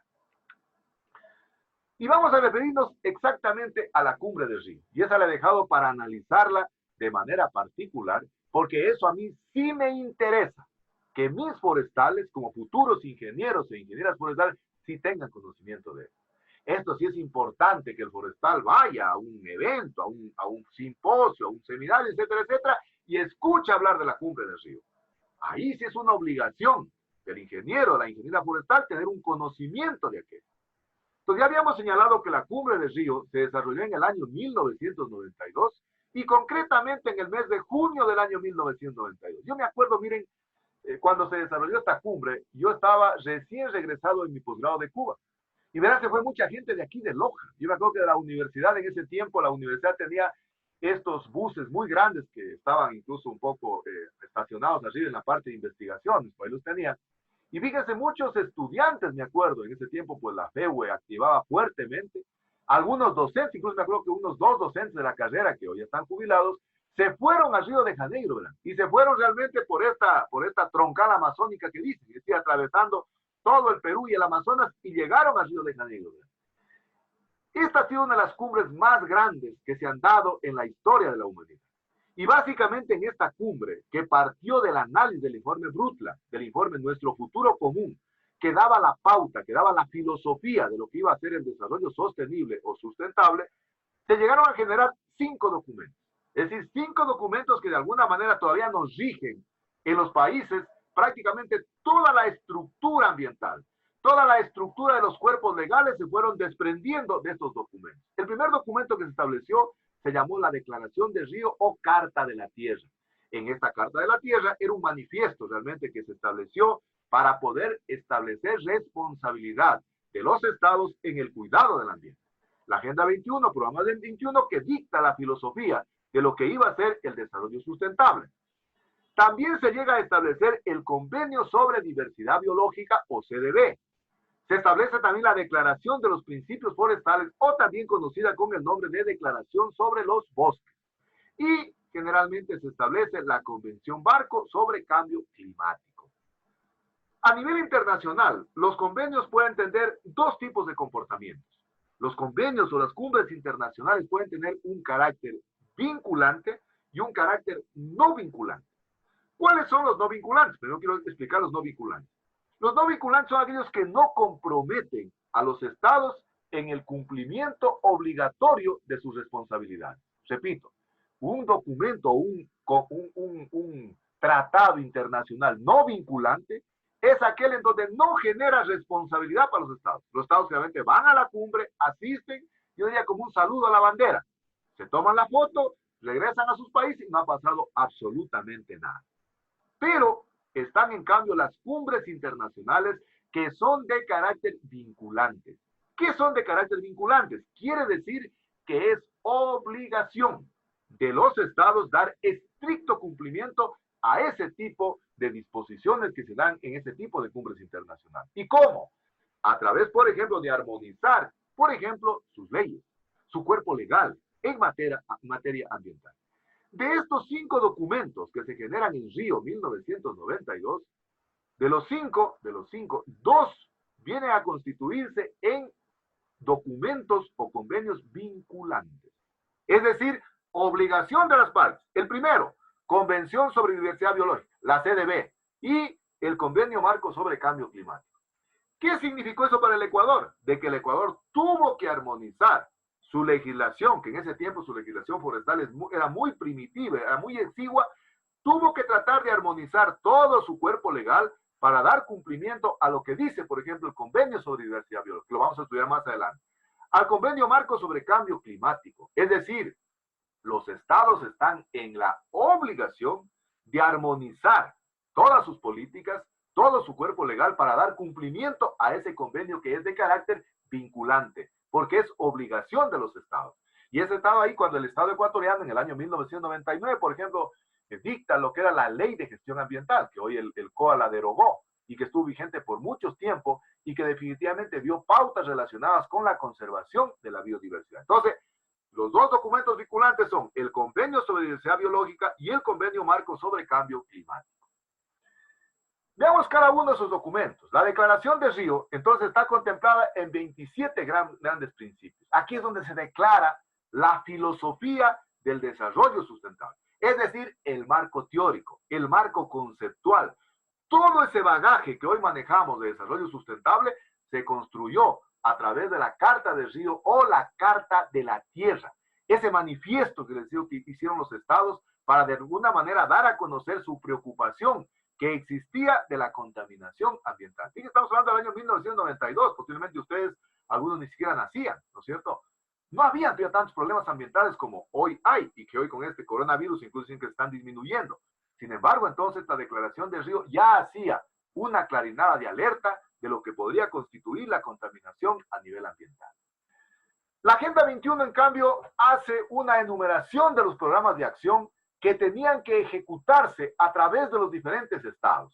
Y dentro de ello, la Agenda 21 ratifica algunos acuerdos. Vamos a ver más adelante de que en materia de suscripción de convenios internacionales Una cosa es la suscripción y otra cosa es la ratificación. La suscripción es más o menos cuando uno se casa, ¿no? Si usted se casa y lo hacen firmar en el registro civil. Y la ratificación es cuando, por ejemplo, después de 20 años se casan nuevamente y vamos a hacer las bodas de no sé qué cuestión y vuelven a ratificar. Así son los convenios internacionales. Es decir, hay una ratificación. Pero miren, en el caso de Estados Unidos, ¿no? Asistió a la cumbre de 1992, sin embargo, no firmó esta declaración. Es decir, prácticamente eximió de su responsabilidad, se rehusó de la responsabilidad que existía en materia ambiental. ¿Cómo está estructurada la Agenda 21? Realmente tiene 40 capítulos y hay 4 secciones en donde prácticamente se dicta cuál es el comportamiento que iba a tener el desarrollo sustentable o sostenible. En la sección 1 habla un poco sobre la cuestión social, sobre la cuestión económica. La segunda sección tiene que ver un poco ya con la conservación. La tercera con el fortalecimiento de grupos, en este caso ya en cada uno de los países. Y la sección cuarta relacionada con la ejecución, con la instrumentación. Fíjense, aquí es cuando comienza a esbozarse ya también la participación de la sociedad civil. Antes de eso, la sociedad civil tenía prácticamente una participación, yo diría, muy exigua, muy pequeña en materia de desarrollo sustentable, en materia ambiental. Yo me acuerdo cuando yo inicié a estudiar la ingeniería forestal, la gente se reía de nosotros. Ya, bueno, ¿qué son? ¿Forestales? ¿Son florestales? ¿Van a cuidar las flores? ¿O son realmente aserradores? ¿Van a cortar madera? Es decir, la gente no estaba muy vinculada con la parte ambiental. A diferencia de lo que pasa hoy. Hoy prácticamente a veces las personas que no están vinculadas con nuestra carrera, a veces son las que más conocen. Mire, por ejemplo, todo el mundo ahora qué sé yo, ha difundido por las redes sociales la cuestión de la cascarilla. A veces ni siquiera los mismos forestales. ¿Por qué? Porque a partir del río comienza a haber un nacimiento y una apertura de la participación social a través de diferentes grupos en los países. Llegamos al convenio sobre diversidad biológica, el CDB que les digo. Y este es un convenio vinculante. Es decir, obligación para los estados. ¿Cuántos estados lo suscribieron? Firmaron. 168 países suscribieron la Convención de Diversidad Biológica.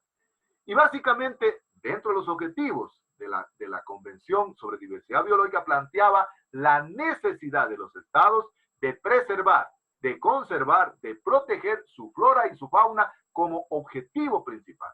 Y aquí hubieron algunas contraposiciones, algunos contrapuntos. Por un lado, los países del sur generalmente lo consideran como una imposición. ¿Por qué? Porque de alguna manera la mayor cantidad de biodiversidad, ustedes saben que está en el hemisferio sur. Y de alguna manera nos obligaron a que, aparte que ya la hemos cuidado, la sigamos cuidando a la biodiversidad, al ambiente.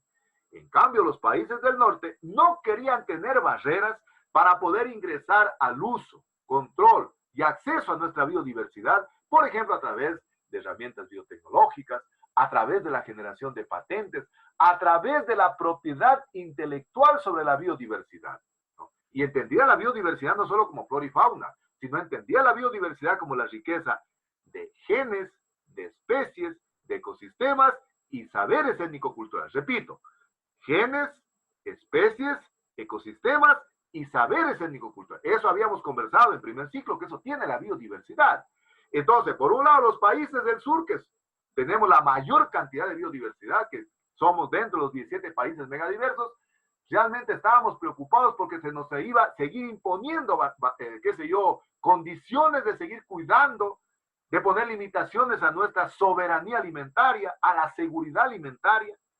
La soberanía alimentaria entendida como el derecho que tiene la población a una alimentación sana. Y la seguridad alimentaria entendida, en cambio, como la capacidad que tiene un Estado de alimentar a su población. En cambio, los países del norte, ellos no querían tener barreras. Querían que exista una apertura sobre la biodiversidad del hemisferio sur. ¿Para qué? Para comenzar realmente a hacer sus estudios, por ejemplo, de prospección, para poder establecer sistemas de patentes, propiedad intelectual sobre las especies. Y lógicamente ahí es cuando comienza a haber una fuga también, una biopiratería de tejidos. Por ejemplo, hablemos de la ayahuasca, de la sangre de drago, en el caso de la ranita Epipedobates tricolor. Es decir, fue la oportunidad también a través del convenio para que algunas especies de biodiversidad generalmente sean en este caso, esquilmadas, sean realmente saqueadas por los países del norte que tienen el poder y que de alguna manera trataron de patentar a través de la propiedad intelectual. Declaración de bosques. Esta declaración de bosques dicta, en cambio, los principios para el manejo, para la conservación y el desarrollo sustentable de los bosques. Y aquí también, en cambio, un poquito al revés como lo anterior, ¿no? La presión de los países, en cambio, que tenemos la mayor cantidad de bosques para seguirlos explotando. Es decir, para que seguir realmente haciendo procesos de destrucción del bosque. Mientras, en cambio, los países nórdicos, que son países que tienen gran vocación forestal, en donde se concentra, en cambio, la mayor cantidad de bosques plantados, hablemos de Noruega, Nueva Zelanda, Finlandia, en cambio decían de que la Amazonía sea el patrimonio común de la humanidad. Y aquí es cuando nace realmente un criterio de un ambientalista brasileño que dice, perfecto, los países desarrollados quieren que la Amazonía o la Panamazonía, verán, estimadísimas señoritas, señores, está conformada por todos los países que tienen competencia en el río Amazonas y que llega realmente su biodiversidad hasta el Amazonas. Entonces, pues, si partimos de arriba, tenemos Venezuela, tenemos Colombia, tenemos Ecuador, tenemos Perú y tenemos Bolivia. Y Brasil, lógicamente, que es la que tiene la mayor cantidad de la Amazonía. Entonces ellos decían que la Amazonía sea el patrimonio común de la humanidad. Este brasileño les dijo, perfecto, no hay ningún problema, que sea el patrimonio común de la humanidad. Pero ese patrimonio común se ha logrado mantener, conservar, debido a que los países subdesarrollados no lo hemos cortado. Y nos hemos endeudado para poderlo mantener al bosque. Entonces les dijo, miren, la deuda económica de los países subdesarrollados no es una deuda económica, es una deuda ecológica. Porque tuvimos que nosotros endeudarnos para conservar la Panamazonía. Entonces, la propuesta que ustedes nos hacen la aceptamos, siempre y cuando también las deudas externas de los países que tenemos Panamazonía también sea patrimonio común. Y ahí no les gustó. Entonces, miren una cuestión interesante aquí. Y luego el Convenio Marco sobre el Cambio Climático también es un documento jurídico de carácter vinculante. Fue firmado por 154 gobiernos, ¿no? ¿Y cuál era el objetivo principal? El objetivo principal era que los estados comiencen a estabilizar, al menos que no se salga de control, la producción de los GI, es decir, de los gases de efecto invernadero a la atmósfera. Y lógicamente Estados Unidos, que es el que yo diría mayormente contamina frente a los países del G5, Alemania, Reino Unido, España, ¿no? Alemania, ¿no? Inglaterra, prácticamente ellos no hicieron caso a esta situación. Es decir, prácticamente, incluso ellos crearon una comisión de Bruselas para de alguna manera bajar las metas que se planteaban. Es decir, este convenio marco sobre el cambio climático planteaba de que los estados tenían la obligación al menos de estabilizar la producción de gases de efecto invernadero. Eso significaba de que sus empresas, sus industrias, tenían que optimizar su aparato tecnológico para poder disminuir las emanaciones de gases de efecto invernadero a la atmósfera. Aquí va a quedar entonces un trabajito autónomo que ya está en la plataforma y que lógicamente ya están en las fechas previstas. Vamos a hacer lo siguiente. Vamos a consultar la información bibliográfica, pero en dos párrafos, de 10 líneas cada uno.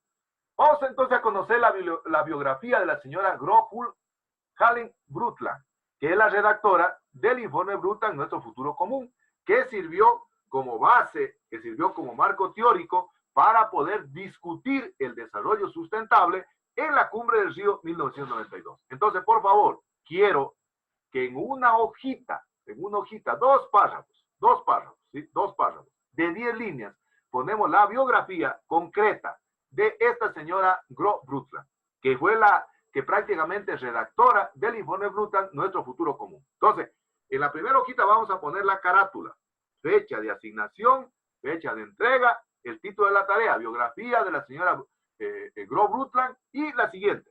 En cambio, vamos a hacer un pequeño ensayito, asimismo, en 10 lineecitas, de la importancia del desarrollo sustentable. Entonces, el trabajito es concreto, verán. No hay cómo subir mucha información a la plataforma porque la plataforma se satura. Entonces, el archivito en Word van a tener que hacerlo. La primera hojita, la carátula. La primera hojita, la carátula. En la segunda hojita, dos párrafos de lo que constituye la señora Brundtland, esta noruega que prácticamente fue la relatora del desarrollo sustentable. Y en la otra parte de la hojita, pues en la misma hoja, en cambio, un ensayito de 10 líneas, ¿verdad? 10 líneas, ¿no? De la importancia del desarrollo sustentable. 10 líneas, escrito por ustedes. Quiero que escriban ustedes, porque quiero que se vayan ejercitando para lo que va a ser su proyecto de investigación de tesis, que ya está cerquita. Escrito por ustedes. Por si ustedes se van al internet, pueden encontrar que ha sido toda un libro de desarrollo sustentable. Quiero que ustedes me escriban, en base a la clase que hemos hecho el día de hoy. Es decir, el desarrollo sustentable es aquel desarrollo que permite, qué sé yo, combinar tal componente. Quiero que escriban ustedes. Entonces, el deber va a tener dos hojitas. La primera, la carátula, y el segundo, entonces, dos párrafos, ¿no? Sobre la biografía de esta señora, y otro párrafito de 10 líneas, entonces, sobre la importancia del desarrollo sustentable. De tal manera que en la segunda hoja, entonces va a estar tres párrafos. Y al final, por favor, firma. Pero tiene que ser escrito por ustedes. Muy bien. Hasta ahí, ¿alguna pregunta tal vez? ¿Alguna cosa que no les haya quedado claro? ¿Preguntas? ¿Está claro? Ingeniero, sí, ingeniero, una pregunta. Sí. El trabajo es individual, ¿verdad? Como Individual, sí. Ya. Tienen que subir al sistema, tienen que subir solo un archivito de Word, nada más. No tienen que ser PowerPoint. Solo Word, de dos hojitas. Y lógicamente es un trabajo, como digo, para su evaluación vale 4 puntos. ¿Está claro? Ya. Sí, ingeniero, gracias. La temática sí, claro, dígame. ¿Esta tarea para qué fecha es? Está en la plataforma, creo que es para, no sé, creo que es para la otra semana, ¿no? Para el 26 creo que estaba en la plataforma, para la otra semana. ¿Qué? Para el 26, ¿verdad? Tenemos un tiempo, pero por favor, el ensayo escrito por ustedes. No quiero que me hagan control-C, control-V. Quiero que hagan el esfuerzo. No importa si no tienen buena redacción, tienen que aprender. Yo, desde mi modesto punto de vista, considero que el desarrollo sustentable es importante porque y todas cuestiones. Incluso puedo poner un ejemplo. Prueba de ello es de que en este momento la destrucción de la cinchona es un proceso insustentable porque, miren, pueden ponerlo así. Por ejemplo, Jackson un día me comentaba con mucha propiedad la importancia que él me decía que tiene la cinchona. Entonces, puede ser realmente aplicado. Por favor, aprendamos a escribir. ¿Estamos? ¿Está claro entonces la temática primera? ¿Está claro? ¿Sí? Sí. Ya, muy bien. Vamos entonces a continuar ahora sí, en base a lo que hemos analizado. Ahora ya vamos a partir un poquito más adelante ya, y vamos a analizar en cambio lo que tiene que ver con las cumbres ambientales y lo que son los AMUMAS. Vamos a ver qué son los AMUMAS, las cumbres ambientales y los AMUMAS. Vamos a ver realmente cómo se ha ido sucediendo este tipo de las cumbres ambientales. Vamos a ver las principales cumbres ambientales que se han ido desarrollando a nivel mundial y que de alguna manera, en mayor o menor grado, han incidido en la legislación ambiental de los diferentes países, no solo del Ecuador. Vamos a ir viendo aquí. Y para ello entonces vamos a hacer una barra histórica. Yo pienso que ustedes ya pasaron la asignatura de sociología, y en sociología generalmente se les enseña a hacer una barra histórica. Yo hice aquí una barra histórica para más o menos hacer un recorrido de lo que ha significado el desarrollo histórico de las cumbres que se han dado a nivel mundial. Y esa barra histórica la he iniciado en el año 1968, ¿no? Es decir, ustedes ni siquiera pensaban hacer proyecto de vida, miren. Y en Francia, en París, se da la conferencia sobre la biodiversidad. Y aquí en París, en esta conferencia, es donde nace la UNESCO. Ya vamos a explicar más adelante aquí. Luego, en el año 1972, en Estocolmo, en Suecia, se da la conferencia sobre el medio ambiente humano. Disculparán, chicos, la palabra. Así yo le he copiado taxativamente como está. Ya le expliqué por la traducción que existe del inglés al español. Existe mala utilización de los términos. Y toda la bibliografía está así, verán. Estocolmo, yo les decía a ustedes, miren que ni siquiera se discutió mucho la parte ambiental. Más se discutía la parte humana, la parte de la pobreza, la parte del trabajo, la parte de la educación. Sin embargo, yo diría que Estocolmo fue el punto de partida del desarrollo sustentable. Vamos a ir argumentando cada uno de ellos. Luego, en el año 1992, la cumbre de Río. En el 97, Kioto, que habíamos dicho que es la cuestión sobre el cambio climático. Eso entonces en el siglo XX. Y ya entrado a nuestro siglo, en el 2000, se da la cumbre del milenio, que fue en Nueva York, en Estados Unidos. En el 2002, Johannesburgo, en Francia, y en Copenhague, en Dinamarca, que se dio la conferencia sobre el cambio climático. Es decir, a lo largo de la historia de la humanidad, se han venido sucediendo diferentes cumbres a nivel internacional, en donde de alguna manera los estados han hecho declaraciones que permitan armonizar todo su cuerpo legal relacionado a la conservación de la biodiversidad, a la conservación del ambiente. Vamos a ir explicando cada una de ellas, qué ha pasado en cada una de ellas. Veamos la primera, la cumbre sobre la biosfera. Cumbre sobre la biosfera que se dio en París en el año 1968. Fíjense, ustedes conocen de que a nivel mundial existe una diferencia entre lo que son las áreas protegidas y lo que son las reservas de biosfera. A ver, ¿quién me dice aquí en el Ecuador o en Loja hay alguna reserva de biosfera? A ver, ¿conocen alguna reserva de biosfera en el Ecuador, en Loja? Ingeniera de la Reserva Biosfera de Podocarpus el Cóndor. Podocarpus el Cóndor, la de bosque seco, ¿no es cierto? ¿Cuál es la diferencia que existe? ¿Cuál es la diferencia que existe realmente entre un área protegida y una reserva de biosfera? La diferencia es en la misión, en los objetivos. Mientras las áreas naturales realmente se permite la conservación in situ, tomando en cuenta el plan de manejo, generalmente las reservas de biosfera tratan de armonizar, de equilibrar la conservación y el desarrollo. Y es la razón por la cual muchas reservas de biosfera están en ciudades. Por ejemplo, Río de Janeiro es parte de una reserva de biosfera. Y entonces es en París, en esta cumbre de la biosfera, que se crea este programa que se llama el Programa del Hombre y la Biosfera. Disculparán la cuestión androcéntrica, pero así está. Y es el programa MAB que se llama. Fíjense que este programa es el que califica toda la documentación, todo el expediente para poder declarar una reserva de biosfera. Yo me acuerdo cuando estuve en el Ministerio del Ambiente del 2005 al 2008, nosotros iniciamos realmente el expediente para declarar como reserva de biosfera la del bosque seco, ¿no? Y entonces, aprovechando la coyuntura que en este programa del hombre y la biosfera trabajaba un lojano, ¿verdad? Un lojano trabajaba, miren, en este programa del hombre y la biosfera. Él nos ayudó mucho para viabilizar todo el expediente y que finalmente después fue aprobado como una reserva de biosfera. Entonces, la reserva de biosfera tiene objetivos totalmente diferentes que una área natural. Tomarán en cuenta aquello, ¿verdad? Y justamente buscan de alguna manera combinar, articular, equilibrar la conservación, en este caso, con el desarrollo. Es la razón por la cual, miren, de Loja, por ejemplo, en el expediente se incluyó lo relacionado con la romería de la Virgen del Cisne, la comida del valle, etcétera, etcétera, porque buscamos de alguna manera armonizar esos dos componentes fundamentales. Luego, en el año 1972, se da en Estocolmo, en Suecia, la cumbre sobre el medio ambiente humano.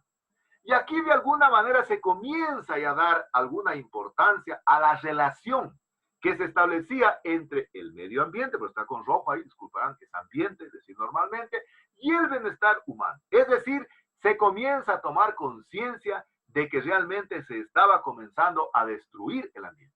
Y es la razón por la cual yo siempre digo, ves, cuando a uno le tocan el bolsillo, ahí es cuando reacciona. Y aquí es cuando realmente se comienza a esbozar la necesidad de hacer educación ambiental. En Estocolmo, en Suecia, en el año 1972, se crea el PNUMA, que es el Programa de las Naciones Unidas para el Medio Ambiente, cuyo objetivo fundamental es propiciar el respeto al ambiente. Es decir, yo diría que Estocolmo 1972 es el origen del derecho ambiental. Luego, ya dijimos en el año 1992, la Cumbre de Río, que es una de las más grandes, y habíamos señalado que aquí prácticamente parte del informe que hizo la señora Brundtland en el año 1987, ese informe le llamaron Nuestro Futuro Común, y aquí se lograron establecer dos convenios que son de carácter vinculante. El convenio sobre diversidad biológica y nosotros habíamos conversado el convenio sobre cambio climático, ¿no? Y que también se habían diseñado la Carta de la Tierra, la Agenda 21 y que el documento sobre bosque. Luego en el año, en el año 1997 se da en cambio la Conferencia sobre Cambio Climático.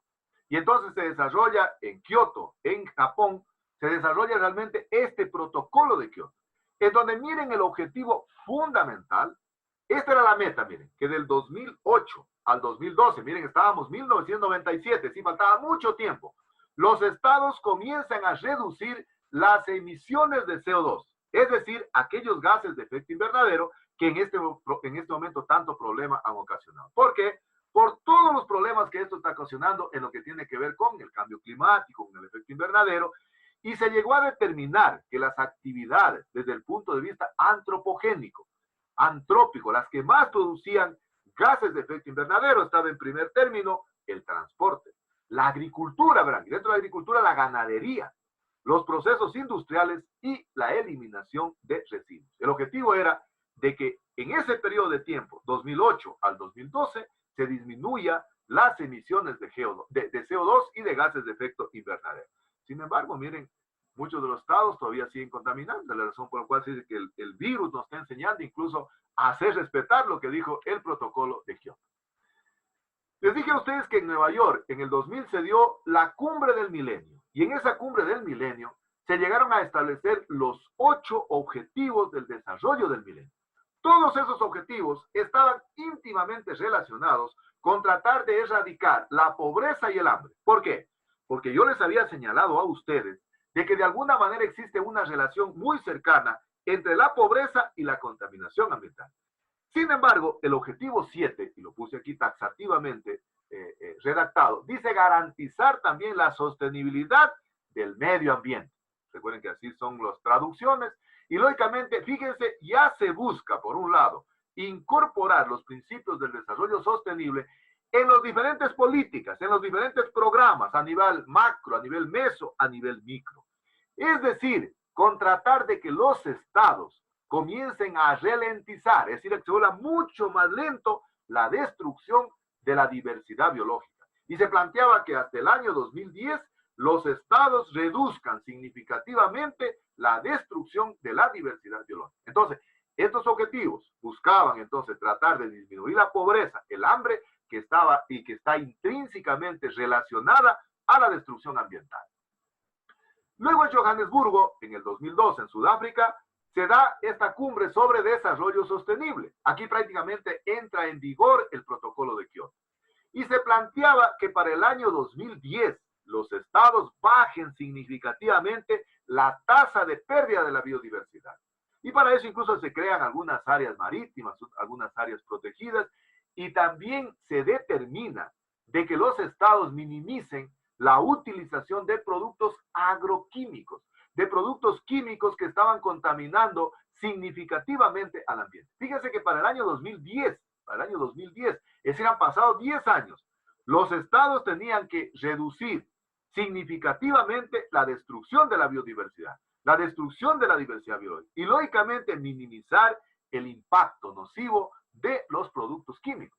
Si pasamos cuenta realmente a lo que ha pasado en nuestro país, creo que no hemos avanzado mucho en materia que realmente se planteaba en aquella oportunidad.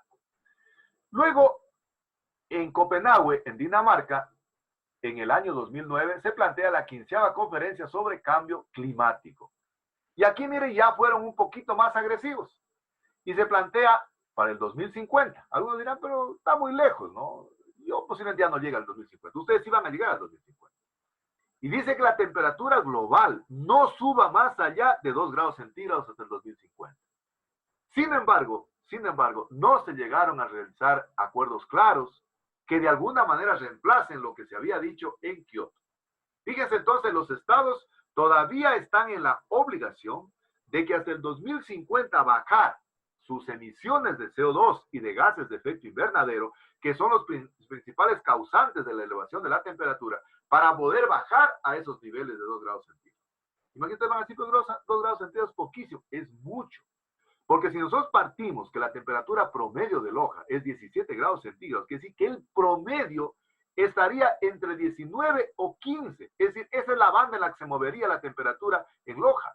Pero si vamos a los mínimos y los máximos, posiblemente los valores sean mucho más grandes. Ahora, si hablamos de Guayaquil, imagínense.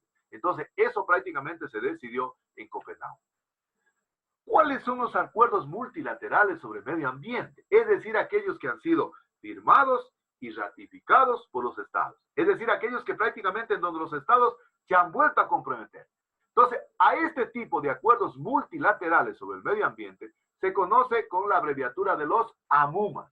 Entonces, los AMUMA son los acuerdos multilaterales sobre medio ambiente. Y veamos entonces un poquito la definición de lo que son estos acuerdos multilaterales. Entonces, son un conjunto de documentos que han sido ratificados por los estados con la finalidad de reducir toda esta problemática ambiental. El Ecuador, por ejemplo, ha suscrito algunos convenios y ha ratificado. Es decir, los AMUMAS vienen a ser los documentos que se suscriben en este tipo de cumbres internacionales y que los estados los vienen a ratificar. Y lógicamente, en el momento que los ratifican, se están comprometiendo como estado a tener que articular su legislación ambiental para poder cumplir con ese tipo de acuerdos. ¿Cuáles son los principales acuerdos? ¿Cuáles son los principales AMUMAS que la mayoría de parte de los estados, y entre ellos el Ecuador, los han ratificado?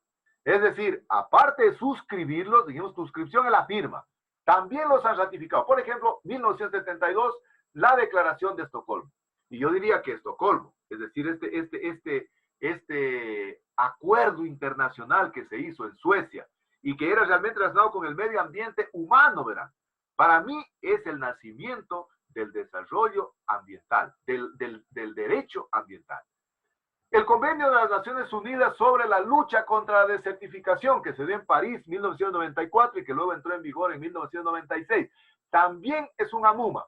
Es decir, los estados que de alguna manera tienen participación en lo que tiene que ver con áreas desertificadas, como el caso del Ecuador, como el caso de la sequía, lo han ratificado. Eso significa que se comprometen a mejorar la calidad de vida de las poblaciones que viven en ese tipo de localidades. Y es la razón por la cual, miren, en el Ecuador y particularmente en la parte suroccidental de la provincia de Loja, a veces hay mucho respaldo a la parte de la desertificación. Yo me acuerdo que en mi tiempo se veía a la parte de bosque seco como una limitante. Hoy se lo ve como una potencialidad. El convenio de Viena, en cambio, está relacionado con la conservación de la capa de ozono. Se hizo en Viena en el año 1985 y entró en vigor en el año 1988. ¿Por qué? Porque la preocupación de los estados es de que cada vez generalmente existe un agujero mucho más grande de la capa de ozono y que nos está realmente poniendo en peligro a la humanidad y a la biodiversidad en general, porque están habiendo ya escapes especialmente de radiación ultravioleta o infrarroja. La Cumbre de Río 1992 es un AMUMA, es un acuerdo multilateral de medio ambiente que ha sido suscrito y que ha sido ratificado. La Cumbre de Johannesburgo, que se dio en el año 2002, también es una cumbre que de alguna manera los estados se han comprometido, pero en el momento de comprometerse tienen entonces que armonizar su legislación. El convenio sobre el comercio internacional de especies amenazadas de flora y fauna silvestre, que generalmente se conoce con el nombre de los CITES, y eso lo vamos a analizar más adelante. Esto se dio en el año 1973. ¿Qué dice el CITES? El CITES dicta las normativas para poder saber qué yo puedo comercializar de manera internacional. Es decir, lo relacionado con tanto componentes de la flora y fauna, y CITES realmente es el que tiene que ver con que regula aquello. Incluso CITES tiene anexos que se puede, en este caso, comercializar internacionalmente, ya sea elementos de flora o ya sea elementos de fauna. El protocolo de Montreal, que estuvo relacionado con las sustancias que destruyen la capa de ozono, se dio en Montreal, Canadá, en el año 1987, por esta preocupación por el cambio climático. El convenio de Basilea, este convenio en cambio plantea el control de los movimientos transfronterizos de manera particular de los desechos peligrosos y su eliminación. Esto se dio en Basilea, Suiza, en el año 1989. Fíjense, uno de los graves peligros que se nos vienen actualmente ya no es la basura común y corriente, no es la basura que se produce en la casa, que son productos orgánicos, productos, no sé, de la yuca, del plátano. No, son los desechos biopeligrosos y su eliminación. Incluso miren, recién nomás, me parece que en el principio de este año, en Basilea. Basilea es un río que atraviesa por Suiza. Se decía de que el agua de este río en Basilea estaba contaminada. Y esa agua pues servía para poder realmente suplir la necesidad básica de los suizos, ¿no? Y fíjense, esto definitivamente es uno de los enemigos más graves que existen en contaminación ambiental, porque es algo que nosotros no lo podemos ver, no lo podemos percibir. Cambio climático también es un protocolo de Kioto del año 1997 que es un AMUMA, es un acuerdo multilateral que ha sido ratificado, la Convención de Diversidad Biológica, el Protocolo de Cartagena que tiene que ver con la bioseguridad. Aquí prácticamente este protocolo se hizo en dos momentos. En primer lugar, en el año 1999 se lo inició en Cartagena, en Colombia, y luego se lo terminó en Montreal, Canadá, en donde realmente el objetivo es en este momento la preocupación por la bioseguridad. Es decir, porque los elementos de la biotecnología pueden poner en peligro dos cuestiones fundamentales. La seguridad alimentaria, que dije antes que es la capacidad que tiene un Estado para alimentar a su población, y la soberanía alimentaria. La soberanía alimentaria entendida en cambio como el derecho que tenemos la población a gozar de una alimentación en cantidad y calidad suficiente. ¿Cuáles son las organizaciones que existen a nivel internacional que de alguna manera regentan la parte ambiental? Tenemos el PNUMA, que decíamos que es el Programa de las Naciones Unidas para el Medio Ambiente y que nació en Estocolmo, en ese tratado tan importante que para mi manera de pensar es para el derecho ambiental. Sin embargo, existen otras, como el caso de la Organización para la Cooperación y el Desarrollo Económico, la Organización Mundial del Comercio, la Unión Europea, la CAN, que es la Comunidad Andina, y grupos que se han establecido en los diferentes países que formamos parte de los 17 países megadiversos. Entonces, en cada uno de estos países se han ido estableciendo este tipo de organizaciones internacionales. Incluso algunas de ellas están aquí y que algún rato ustedes van a trabajar. Por ejemplo, tenemos la FAO, que es la Organización para la Agricultura y la Alimentación. Puede ser que muchos de ustedes algún rato trabajen en la FAO. O trabajen en la UNESCO, que es la Organización para la Educación, la Ciencia y la Cultura. La Organización Mundial de la Salud, OMS, que hoy está regentando esta cuestión de la crisis por la que estamos pasando. La Organización Meteorológica Mundial, la Organización Intergubernamental Marítima Consultiva. Es decir, estos organismos generalmente se han creado con la finalidad de dar relevancia, de dar importancia a la parte ambiental. Y veamos algunos derechos transnacionales que se han planteado a partir de la suscripción de estos AMUMAS y que se tienen que incorporar en la legislación ambiental de cada uno de los países. Por ejemplo, se dice que los problemas ambientales de los países limítrofes definitivamente son universales. ¿Por qué? Porque la contaminación no está viendo ideología, no está viendo color. La contaminación es mundial. La contaminación trasciende los límites de los estados. Es decir, si existe una contaminación, no sé, en Colombia, en Brasil, nos va a afectar a nosotros. Es decir, la contaminación es mundial. Y aquí se han dado algunos ejemplos. Por ejemplo, en Canadá hubo una minera que contaminó, por ejemplo, Estados Unidos. O Estados Unidos contaminó, qué sé yo, los maíces de México. Entonces, la contaminación es mundial. Por otro lado, no existen barreras políticas en materia ambiental. Pueden haber límites geográficos, pueden haber barreras geográficas y hasta ecosistémicas. Pero generalmente en materia de derecho ambiental internacional no existen barreras políticas. Es decir, no puedo decir, a ver, hasta aquí termina el Ecuador y aquí empieza el Perú y por lo tanto yo puedo contaminar. No se puede hacer aquello. Y estos principios realmente los recoge la legislación ambiental de todos los países y particularmente la legislación ambiental ecuatoriana. En lo que tiene que ver con el cuidado de fronteras, por ejemplo, se considera que son recursos naturales comunes. Por ejemplo, las cuencas hidrográficas, las aguas superficiales y subterráneas, los bosques de lado y lado de frontera. Es la razón por la cual, miren, en el bosque seco se creó el bosque binacional, en donde tanto el Ecuador como el Perú se comprometieron a cuidarlo. Y en lo que tiene que ver con las cuencas hidrográficas, miren, ustedes han escuchado la cuenca hidrográfica Catamayo-Chira. La cuenca hidrográfica Catamayo-Chira, nosotros les producimos el agua que generalmente el Perú la almacena en esta gran represa de Poechos que está en Piure, que a ratito les he de contar realmente qué es lo que están planteando ellos. Es decir, en cuencas hidrográficas las aguas son internacionales.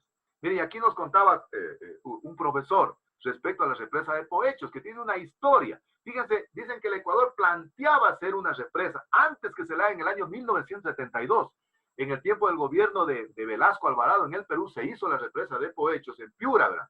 Si algún rato usted tiene la posibilidad de ir en Cuenca Ciudad, bien que los lleven ahí, es interesante conocer aquello, ¿verdad? Entonces decía este profesor que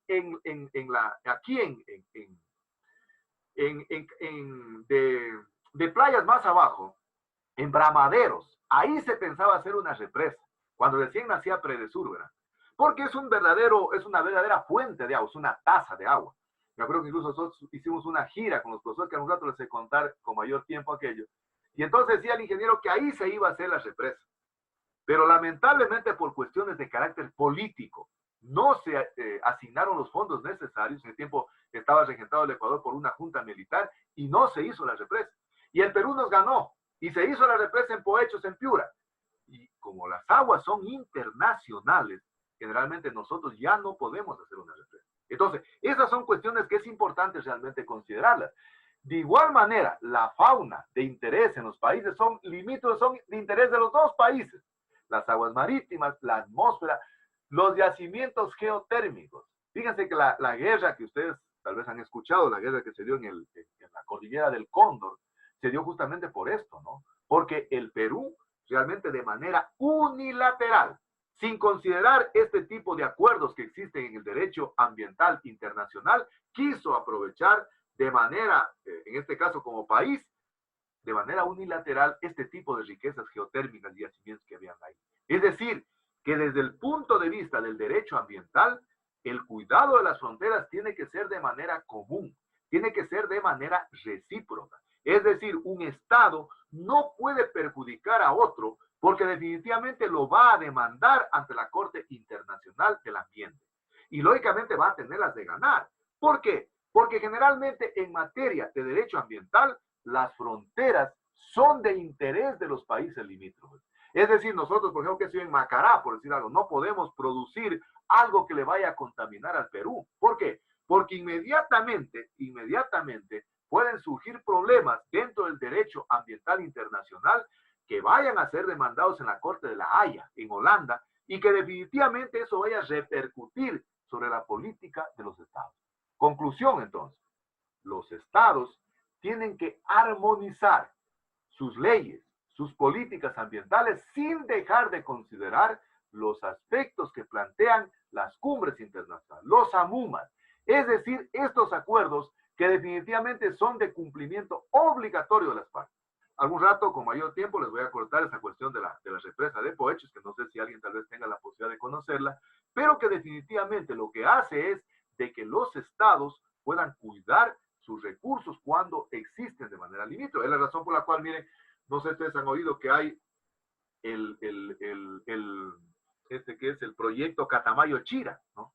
Catamayo en el Ecuador, Chira en el Perú. Es decir, existe una responsabilidad compartida entre el Ecuador y el Perú por cuidar esta gran cuenca que es del Catamayo, que nace desde el Podocarpus y que se traslada al Perú, al río Chira, ¿no es cierto? Es decir, nosotros como cuenca hidrográfica alta, miren, no podemos realmente contaminarles a ellos, porque desde el punto de vista del cuidado de fronteras tiene que ser recíproca, tiene que ser común de los estados. Y es la razón por la cual, miren, nosotros reforestamos la parte alta de la cuenca y, lógicamente, el agua se almacena en la represa de Poechos, que algún ratito les voy a contar la historia que nosotros realmente nos contaron, aquí vivimos viendo la represa de Poechos en Piura, que es pasando, perdón, no es en Piura, es acá en Sullana nomás, pasando de Macará, un poquito a 1 hora prácticamente está la represa de Poechos. Entonces, conclusión, los acuerdos multilaterales sobre el medio ambiente, yo diría así, sobre el ambiente, son aquellos que han sido suscritos y ratificados por los estados y cuyos lineamientos se tienen que considerar en la estructuración de las políticas y la legislación ambiental en cada uno de los países. Muy bien, hasta ahí vamos a quedar. Entonces, no sé si tal vez tienen alguna pregunta, no sé si tienen alguna sugerencia. ¿Qué les pareció? ¿Alguna pregunta al respecto? ¿Está claro? A ver, ¿están al otro lado? A ver, alguien que tome la palabra. A ver. Sí, está claro, ingeniero. ¿Está claro, chicos? ¿Está claro la tarea también, tanto del resumen como de la construcción del ensayo? ¿Está claro? Sí, está todo claro. Muy bien, chicos. Yo quiero realmente agradecerles a ustedes por la participación. Quiero comprometerlos a que sigamos estudiando libertad con responsabilidad, haciendo efectiva lo que decía Henry Ford. Calidad es hacer las cosas bien cuando nadie me está mirando. Así que muchísimas gracias, chicos, realmente por la asistencia de ustedes. Les deseo el mejor de los éxitos en esta semana, que realmente les vaya muy bien y si Dios lo permite, nos vemos entonces el próximo martes. No se olviden de hacer bien las exposiciones.